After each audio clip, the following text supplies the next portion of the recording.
The day I found $250,000 in cash under my dead son's bed, I realized everything I thought I knew about his death was a lie. My name is Ryan Carter. I'm 52 years old, and for 20 years, I worked as a warehouse supervisor at Brennan Logistics. Nothing fancy, nothing complicated, just honest work making sure shipments got where they needed to go. My son Ethan was 24 when he died, just starting his career at Ridgefield Trucking Company as a dispatcher. He was a good kid, the kind who called his old man every Sunday night without fail, who still asked for advice about everything from changing his car's oil to dealing with difficult coworkers. My ex-wife, Emily, used to be the love of my life. We met when we were both 23, got married 2 years later, and had Ethan after 3 years of trying. For 2 decades, I thought we were solid. Sure, we had our problems like any couple, but I never imagined she could do what she did. Emily worked as a real estate agent, always chasing the next big commission, always wanting more than what we had. She stood 5 feet 6 inches with perfectly styled auburn hair and green eyes that used to look at me with love, but eventually only showed disappointment. My older brother, Michael, runs a small auto repair shop on the south side of town. He's 3 years older than me, built like a linebacker, even at 55, with graying hair and hands permanently stained with motor oil. Michael never married, always said the shop was his wife and the cars were his kids. He loved Ethan like his own son, taught him how to rebuild an engine when he was 16, and never missed one of his high school football games. The courtroom was packed the day my life fell apart. Emily stood at the plaintiff's table. Her new black dress probably cost more than I made in a month. She dabbed at her eyes with a tissue, though I knew those tears were as fake as her concern for our son. Her lawyer, James Larson, was the kind of attorney you saw on billboards promising to get you what you deserve. He wore a $3,000 suit and had this way of making every word sound like gospel truth. "Your Honor," Larson said, his voice filling the courtroom, Ryan Carter's negligent approach to workplace safety directly contributed to his son's death. He raised Ethan to believe that safety protocols were suggestions, not requirements. He taught him that speed was more important than caution, and now, because of his father's reckless teachings, Ethan Carter is dead.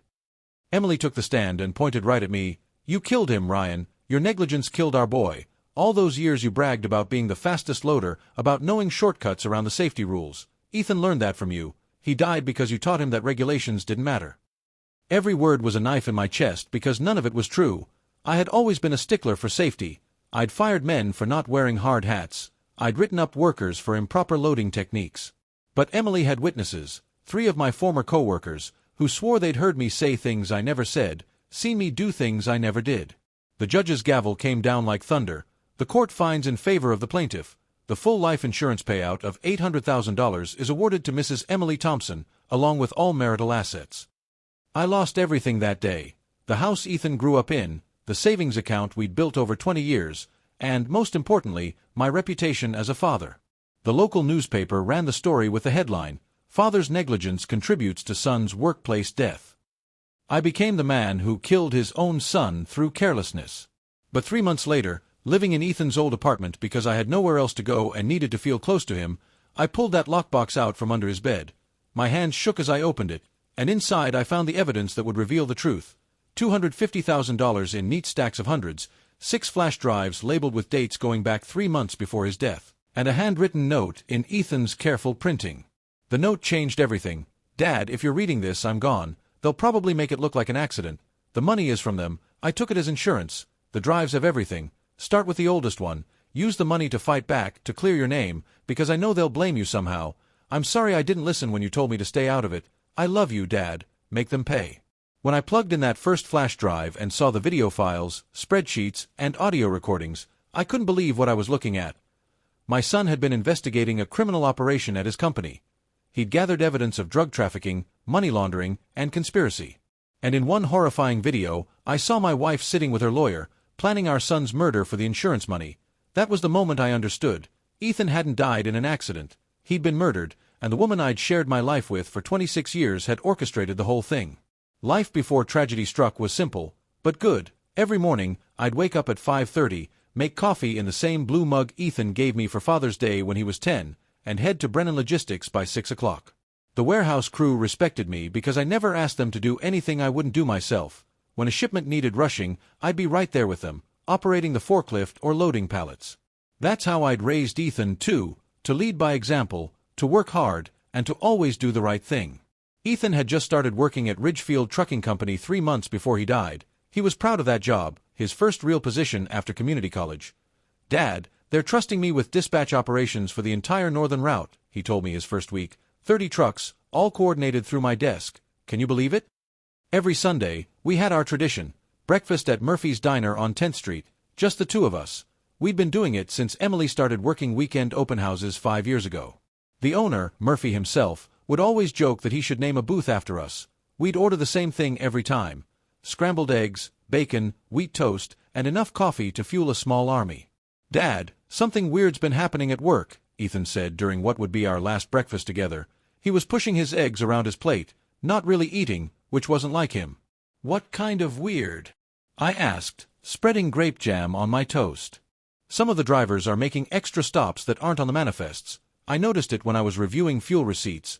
They're using more gas than their scheduled routes would need, and the GPS data shows stops at addresses that aren't in our system." I set down my coffee cup and looked at my son. He had my brown eyes, but his mother's sharp features, and right now those eyes were troubled. "Have you talked to your supervisor about it, David Miller?" "No, not yet. I wanted to be sure first. I've been documenting everything, keeping copies of the irregular manifests." "Ethan, listen to me. Report it to your supervisor and let him handle it. Don't get involved in company politics. You're new there, you don't know the full picture." He nodded, but I saw hesitation in his eyes. "Yeah, you're right. It's probably nothing. Maybe they're just running personal errands or something." "Exactly. Focus on doing your job well. That's what matters." Ethan took a sip of his coffee, then looked at me with an expression I couldn't quite read. "Hey, Dad, if anything ever happens to me, I want you to know that everything I've done has been to make you proud." "Nothing's going to happen," I said, laughing at the sudden seriousness. "You're 24, healthy as a horse, and working a desk job. The most dangerous thing you face is paper cuts." He smiled, but it didn't reach his eyes. "I know, I'm just saying, you've been the best father anyone could ask for. I want you to know that." "Save the sentiment for my funeral, which won't be for another 30 years at least," I told him. "Now, eat your eggs before they get cold." At home, things with Emily had been tense for months. She wanted me to apply for the operations manager position at Brennan, a desk job that paid $20,000 more a year, but would take me away from the warehouse floor.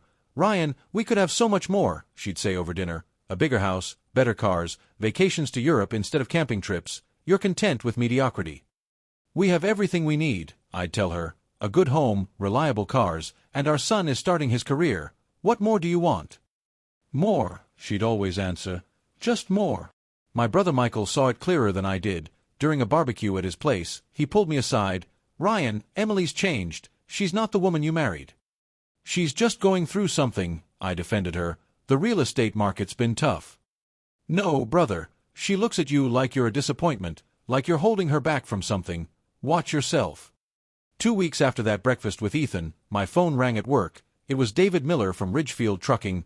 "Mr. Carter, there's been an accident. You need to come to Mercy Hospital right away." By the time I got there, my son was gone. A shipping container had somehow come loose from its securing chains and crushed him against a loading dock wall. The investigation was quick, barely 72 hours. They blamed improper safety protocols, said Ethan had been standing in a blind spot, hadn't followed proper procedures, and because I taught Ethan everything I knew about warehouse safety growing up, Emily blamed me. The divorce papers arrived exactly 1 week after Ethan's funeral. Emily had them delivered to me at work, right in front of my crew. The process server walked into the warehouse during lunch break and announced my name for everyone to hear. "Ryan Carter, you've been served." The yellow envelope felt like it weighed 1,000 pounds in my hands. Inside was more than divorce papers. Emily was also filing a wrongful death lawsuit, claiming my negligent teachings had directly caused our son's death. Her lawyer, James Larson, had crafted a narrative that painted me as a reckless father who taught his son to ignore safety regulations for the sake of efficiency. The first meeting with my lawyer didn't go well. "Ryan, they have 3 witnesses who say you regularly bragged about bypassing safety protocols," he said, sliding depositions across his desk. "These are sworn statements from your coworkers." I read them in disbelief. Jerry Watts, who I'd worked with for 15 years, claimed he heard me tell Ethan that safety regulations are written by desk jockeys who've never worked a real day in their lives. Monica Flora swore she witnessed me teaching Ethan dangerous shortcuts during a Bring Your Kid to Work day 10 years ago. Rick Polson stated I'd often said, "OSHA can kiss my ass," during safety meetings. "None of this is true," I said, my voice shaking. Jerry owes me money from a Super Bowl bet 3 years ago. Monica got written up last month for a mistake that I reported.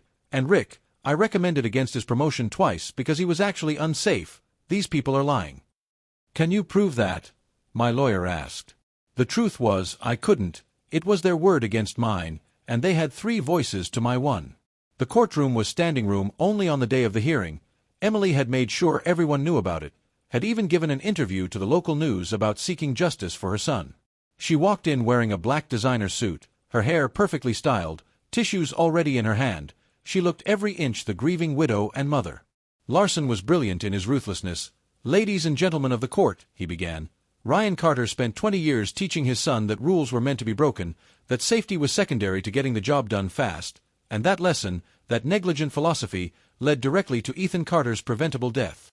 When Emily took the stand, her performance was Oscar-worthy. "Ryan always cut corners on safety," she said, tears streaming down her face. "He taught Ethan that safety regulations were suggestions. He'd come home bragging about how he could load trucks faster than anyone because he knew which rules to ignore. Our son learned from his father, and it killed him." "Mrs. Thompson," Larson continued, "did your husband ever express concern about workplace safety?" "Never. He said safety meetings were a waste of time. He told Ethan that real men didn't need handrails or safety zones, that those were for weaklings." She looked directly at me. "I begged him to be more careful, to teach our son properly, but Ryan thought he knew better than everyone, and now our baby is gone." My lawyer's cross-examination was weak. Emily had rehearsed every answer, had a response for every challenge. When asked about my safety record at work, she claimed I'd gamed the system and intimidated workers into not reporting incidents. The 3 witnesses were even worse. They'd coordinated their stories perfectly, each adding details that supported the others. Jerry described specific conversations with dates and times. Monica had kept a journal where she'd apparently documented my unsafe practices out of concern. Rick presented himself as a safety advocate who tried to report me but was shut down by management who liked my productivity numbers. My brother Michael wasn't allowed to testify on my behalf because he was biased as a family member. My actual safety record at Brennan Logistics, 20 years without a single incident, was dismissed as irrelevant to my parenting methods. The safety awards I'd won were participation trophies that everyone got. The judge's decision was swift and brutal. The evidence clearly shows a pattern of negligent behavior and teaching that contributed to this young man's death.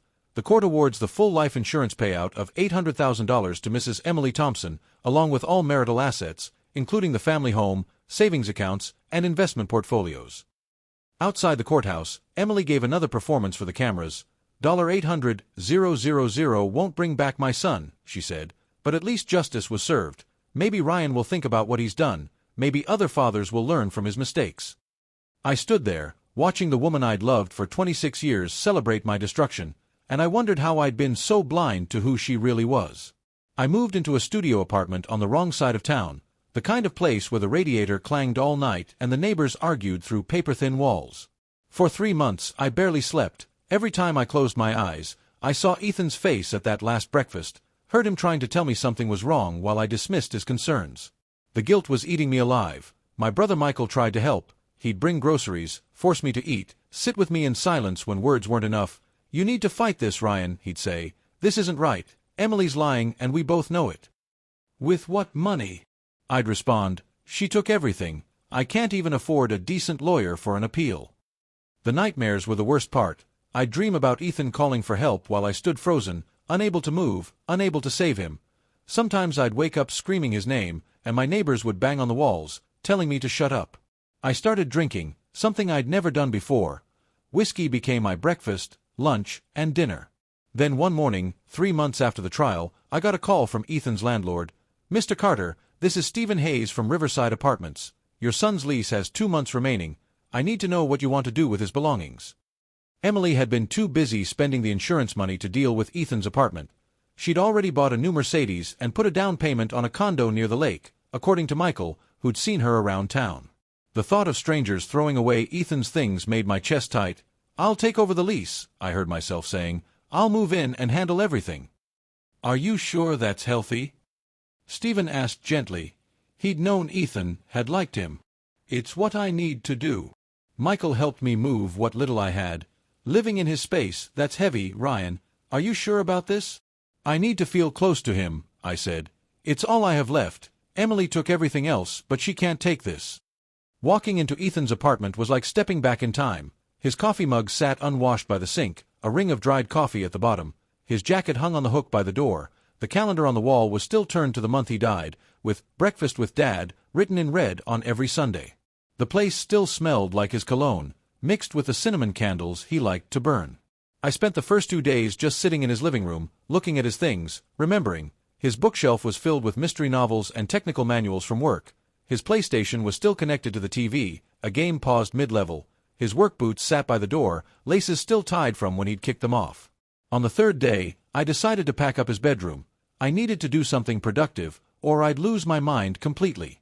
I started with his closet, folding his clothes carefully, remembering when we'd bought each item: the shirt from his college graduation, the tie I'd given him for his first day at Ridgefield. When I got to the bed, I pulled off the sheets and lifted the mattress to check underneath. That's when I saw it, pushed far against the wall, covered in dust, a metal lockbox I'd never seen before, about the size of a briefcase, with a combination lock securing it. My first thought was that it might be private, something a son wouldn't want his father to see, but Ethan was gone, and something about finding it hidden so carefully made my pulse quicken. I sat on the floor and tried different combinations. His birthday, 0415, nothing. Our home address, nothing. His social security number, nothing. Then I remembered the day he got his first bike. He was 7 years old, July 15, 2008. He'd fallen off 6 times before finally riding it down the street, and when he came back, his smile was brighter than the sun. "Did you see me, Dad? Did you see me go?" 071508. Click. The lock opened. Inside, the first thing I saw was money. Stacks and stacks of $100 bills, wrapped in bank bands. I counted it with shaking hands. $250,000. Where did my son get $250,000 in cash? Under the money were 6 flash drives, each labeled with dates from the 3 months before his death, and at the bottom, a white envelope with "Dad" written on it in Ethan's handwriting. I opened the letter with trembling fingers, and my son's words changed everything I thought I knew about his death. The letter was written in Ethan's careful handwriting, the same way he'd written thank you notes as a kid. "Dad, if you're reading this, I'm gone. They'll probably make it look like an accident. The money is from them. I took it as insurance. The drives have everything. Start with the oldest one. Use the money to fight back. To clear your name, because I know they'll blame you. Somehow, I'm sorry I didn't listen when you told me to stay out of it. I love you, Dad. Make them pay." My laptop was in my car. I ran down 3 flights of stairs, grabbed it, and ran back up. My hands shook as I inserted the first flash drive, dated 3 months before Ethan's death. A folder opened, containing video files, audio recordings, and spreadsheets. The first video was dashcam footage from a Ridgefield truck. The timestamp showed 2:47 a.m. on a Tuesday. The truck pulled into an abandoned warehouse where 3 unmarked vans were waiting.